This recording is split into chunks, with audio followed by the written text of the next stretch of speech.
Salut à tous, j'espère que vous allez bien. Avant match Alaves-Barça, c'est parti.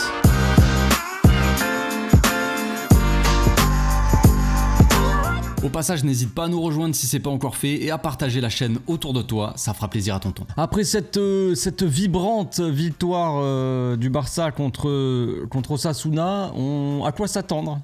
À quoi s'attendre face à Alaves? On ne sait pas trop. Alaves dernièrement, c'est pas dégueu. C'est trois victoires sur leurs 3 derniers matchs en Liga. On sait que à domicile Alaves, ils ont plutôt fait du bon taf. Franchement, ils ont perdu. Alors depuis le début de la saison, je sais plus combien de matchs ils ont joué malheureusement. Désolé d'être un peu flou. Mais ils ont perdu que 4 matchs et la plupart des matchs qu'ils ont joué à domicile quand même, ils les ont gagnés. Ils ont gagné contre Séville 2 fois, je crois. Ils ont gagné contre Valence en début de saison. Voilà, ils ont fait des petits résultats. On sait que au match aller, bon, il nous avait posé quelques problèmes. Moi, j'avais pas vu. C'est le seul match, je crois, de la saison que je n'ai pas vu. Du Barça, je n'étais pas chez moi, tout ça, j'étais en week-end, donc j'avais pas vu le match et on avait pris un but, rappelez-vous, au bout de 18-19 secondes, un truc comme ça, par Samuel, alors j'ai plus son nom, futuriste un petit peu, Omorion, Néon, tout ça. Bref, l'attaquant d'Alaves nous avait mis un but très très rapidement.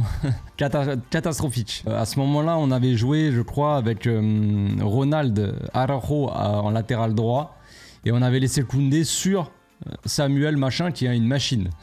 C'est un bufflet. Le mec, en termes de gabarit, il correspond plus à Ronald qu'à Koundé. Donc on se rappelle un petit peu de ça. On se rappelle aussi du doublé de Robert Lewandowski qui avait mis une belle tête sur un centre peut-être de Koundé, je sais plus exactement, il me semble. Petit centre, il avait mis une belle tête pour marquer le but. Puis après, il y avait une faute sur Ferran Torres dans la surface et un penalty, donc penalty transformé par Lewandowski. Peut-être un des seuls penalties qu'on a eu cette saison, je ne sais plus, à force. Mais voilà, on avait gagné quand même limite 2-1, c'était pas foufou. Là, on peut pas dire qu'on est dans une période de mieux qu'à cette époque-là. Donc voilà, on a pas mal d'absents. Ferran Torres qui s'est blessé dans le dernier match, Félix qui est blessé.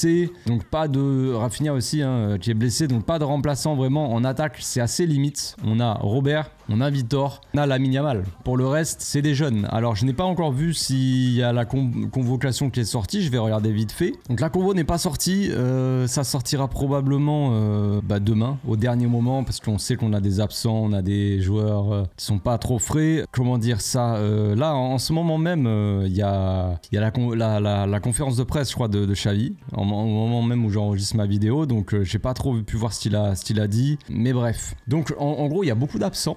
Il y a beaucoup d'absents. On a un Gundogan qui a beaucoup joué 2 minutes. C'est le joueur qui a joué le plus cette saison dans l'équipe, je crois. Il a joué, si je me trompe pas, j'ai vu passer ça sur Twitter, il a joué 93% des matchs de toute la saison. Donc c'est ce que je disais la dernière fois. Je disais peut-être que Gundogan, il serait peut-être temps qu'il se repose un petit peu. Et juste après avoir tourné cette vidéo là où je disais ça, je tombe sur ça, Gundogan qui joue quasiment 93% des matchs quand même. C'est en totalité, c'est quand même énorme. Donc c'est un joueur qui a pas pu se reposer. Pedri était blessé, Frenkie était blessé en début de saison. Gundogan a dû enchaîner sans pouvoir le faire souffler. Donc on peut le faire souffler. Gundogan dans son dernier match, il a pas été foufou. Fermin Lopez est rentré, il a fait du bon taf. Donc la question c'est un peu ça, est-ce qu'on joue avec un milieu à 4 ? Est-ce que Vitor Roque, qui a marqué enfin son premier but et que peut-être qu'il va gagner la confiance, est-ce qu'il est prêt à assurer ce poste-là de numéro 9 ? Est-ce qu'on peut faire souffler Robert, mettre Vitor Roque en pointe, lui mettre un petit peu cette pression-là, sachant qu'on joue à l'extérieur, cette pression de devoir, on va dire, marquer, parce que c'est lui le buteur de l'équipe, s'il joue à la place de Robert donc. Et est-ce qu'à côté de lui, on joue avec un milieu à 4, toujours avec Gundogan, ou est-ce que Vitor Roque va jouer là où il est rentré la dernière fois, c'est-à-dire en faux ailier gauche qui se vient dans l'axe et aux côtés de Lewandowski, donc ça nous fait 2 attaquants, 2 numéro 9 on va dire, avec Fermin Lopez du coup qui serait là, et est-ce qu'on fait souffler Gundogan? Donc on va parler de tout ça dans la composition d'équipe. C'est parti. Donc voici mon 11, donc il est un peu remanié, vite fait. Donc on a le retour de Christensen en défense, avec Ronald, avec Koundé, Cancelo à gauche toujours. Alors Cancelo il me fait un peu flipper quand même, je sais pas s'il est vraiment prêt à enchaîner encore. Titulaire, tout ça, il a joué tout le match entier la dernière fois alors qu'il revient de blessure. Attention à pas trop forcer avec lui, j'hésite avec Hector Fort, mais je me dis quand même que bon, je sais pas trop, c'est un peu léger vu que je fais déjà déjà pas mal tourné. Je sais pas trop. Mais je laisserai Cancelo sur le 11, enfin dans le 11 s'il peut assurer. Mais je le mettrai peut-être pas tout le match, quoi. Peut-être que je ferai rentrer Hector Ford pendant le match. Donc j'ai décidé, vous l'avez vu, on va parler direct de ça, hein, du poste de 9. Évidemment, Lewandowski donc en pointe avec Vitor Roque à côté de lui et Fermin Lopez. Un milieu, Fermin, Pedri, Frenkie en double pivot. Donc évidemment, si je pouvais choisir, je mettrais Casado dans le lot, mais bon, je sais que je peux choisir, mais disons que ça n'arrivera pas.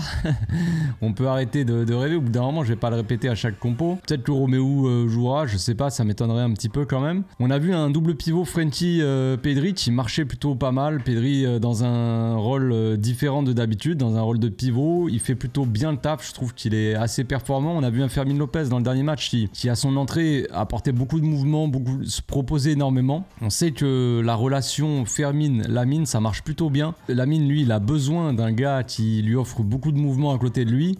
Et donc de mettre Fermin à côté, c'est plutôt, je trouve, une bonne chose. On a Vitor Roque et Lewandowski qui peuvent échanger. On sait que c'est peut-être aussi ça la solution, on va dire pseudo-solution, mais on sait que Lewandowski, il aime pas rester là. Il aime bien dézoner, il se retrouve souvent dans cette zone. Donc si on a Vitor Roque à côté de lui, eh bien c'est un vrai neuf qui peut se projeter. Et ça, Lamine, il aime bien faire des centres. Donc si Vitor Roque se projette au premier poteau, disons, que Fermin il fait son appel dans le demi-espace, Lamine il a la balle ici et il va pour centrer, et ben on a Robert qui peut être bon de la tête au deuxième poteau. Je trouve que ça c'est plutôt une bonne solution. Je dirais pas que c'est la solution idéale et que c'est le truc que moi j'ai envie de voir. Moi ce que j'aurais envie de voir c'est un Vitor Roque titulaire et à côté de lui un autre gars, tu vois. En attendant peut-être que de jouer à côté de Robert, peut-être que ça lui donne un peu plus la confiance, en tout cas ça lui met moins de pression à Vitor. On sait qu'il peut être bon dans ce poste là parce qu'il se retrouve souvent dans l'axe, hein. On le met dans ce poste là sur le papier, mais il bouge très souvent, il se retrouve très souvent en pointe. C'est comme ça, c'est à ce poste là qu'il a marqué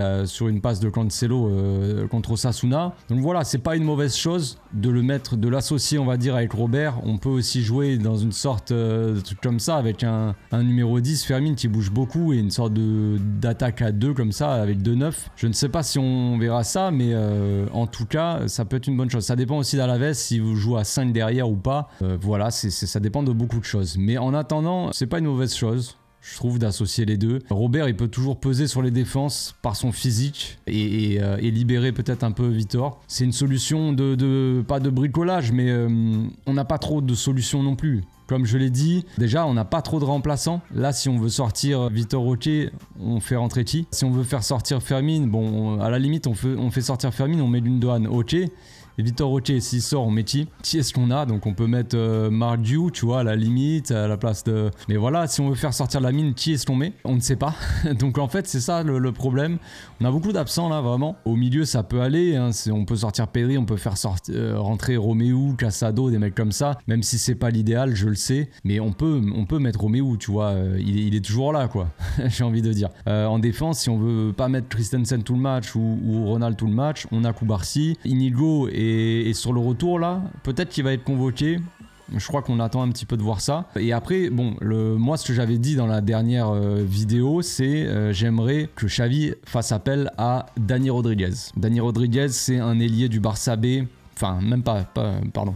Des juvéniles. Il a joué de temps en temps avec le Barça B, mais c'est assez rare. Généralement, il joue avec les juvéniles. Pour moi, c'est un talent assez monstrueux. Je trouve que vraiment, il a vraiment beaucoup de talent. J'ai pas envie de vous donner des comparaisons foireuses avec des Messi, avec des mecs comme ça, parce que voilà, c'est à chaque fois, moi, ça me fatigue de comparer des jeunes comme ça avec des mecs comme Messi ou des mecs comme ça, ou de comparer direct un jeune avec le nouveau Xavi, le nouveau Iniesta. C'est bien marrant 2 secondes, mais bon, voilà. Mais c'est pour vous donner un peu dans le style. C'est un ailier énormément vif, très technique, qui n'a pas peur de frapper, qui fait des bons centres aussi. Souvent, on fait des passes D en centre. Il a l'avantage de pouvoir jouer sur l'aile droite et sur l'aile gauche. C'est un petit gaucher, évidemment. De base, c'est un milieu de formation, c'est un milieu offensif. Donc, il peut jouer milieu, il peut jouer ailier. Il peut jouer dans ce rôle de, par exemple, Fermin ou Vitor Roque. Il peut jouer à ce poste-là, dans un rôle de faux ailier, tu vois, un ailier qui rentre dans l'axe, vu qu'il est à moitié milieu, à moitié ailier. Il a la vivacité, la technique pour jouer et pour faire des différences sur l'aile. Donc, à la limite, moi, si je devais remplacer Lamine, qui est un joueur qui n'est pas enregistré avec l'équipe première, qui est un jeune joueur, eh bien je ferai souffler Lamine et je mettrai Dani Rodriguez ici. Bon, je ne l'ai pas dans les visuels, donc voilà, mais on sait qu'il y a aussi Unai Hernandez. Unai Hernandez, c'est pareil, c'est un milieu de terrain qui joue de temps en temps ailier aussi. J'avais fait une analyse, de toute façon, si ça vous intéresse, sur ma chaîne, j'avais fait une analyse un petit peu de Casado et d'Unai Hernandez, de comment jouer à peu près ces joueurs-là, pour que vous vous rendiez compte un peu de la chose. Mais Unai Hernandez, ouais, c'est un milieu qui joue de temps en temps quand même ailier aussi, et qui a ce petit profil assez explosif, assez technique, qui se projette rapidement, qui est très technique, qui est souvent aussi à oser frapper, tout ça. Pour ceux qui suivent tous les matchs du Barça, vous avez dû le voir dans les matchs amicaux, quand on est parti je ne sais où là, faire le match entre Vissel Kobe ou à Dallas, là je sais plus, dans le dernier match là, cet hiver là, et bien Unai Hernandez avait joué avec l'équipe première, donc vous avez dû vous rendre compte un petit peu du joueur, de son talent ou quoi. Mais voilà, c'est des talents comme ça. Unai Hernandez, la dernière fois il a été appelé avec l'équipe première pour Osasuna, il n'est pas rentré évidemment. Là cette fois-ci Dani Rodriguez, il s'entraîne avec l'équipe première, là il s'est entraîné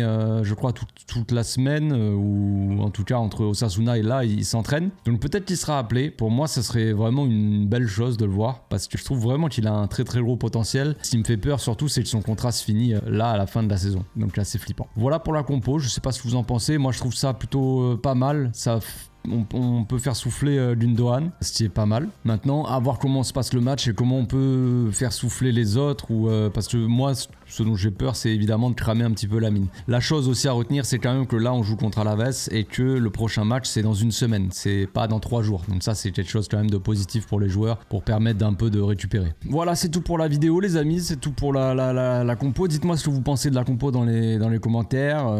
Voilà, c'est peut-être un peu léger pour certains, pour d'autres c'est révolutionnaire, je sais pas, mais j'ai envie de voir un peu Vitor Roque, mais j'ai pas envie de... En fait, c'est même pas que j'ai pas envie de le voir seul en neuf, c'est que pour le moment, pour moi, on n'a pas assez de joueurs pour pouvoir se permettre de mettre Vitor Roque en neuf, et on met qui à côté de lui, et on remet Gundogan, on met Fermin, et si on sort les mecs, on met qui? Parce que si tu sors, Vitor Roque peut pas peut-être jouer tout le match. Lewandowski, lui, il a l'habitude de jouer tous les matchs, même s'il joue tous les matchs de manière médiocre, mais...